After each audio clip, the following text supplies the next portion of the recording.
కొత్తాని కొబ్బరికాయ వెచ్చాని నెయ్యిని పోసి కర్పూర ధూపం వేసి ఇష్టంగా ఇరుముడి కడతాం. నువ్వు ఎత్తుకుంటే చాలు ఎన్ని పూనకాలు కంఠమెత్తి పాడుకోగా కన్నేస్వామి కదిలిరాగా ఇరుముడి కట్టు కట్టు కట్టు కట్టు కట్టు ఇరుముడి కట్టు ఎక్కు ఎక్కు ఎక్కు ఎక్కు సారి మల్ల ఎక్కు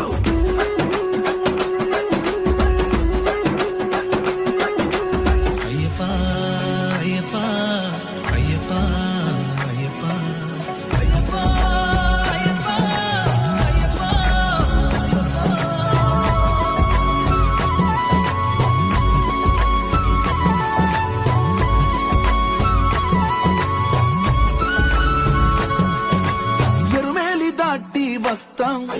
పంబలో నమూనకే వేస్తాం అప్పాచి మేడు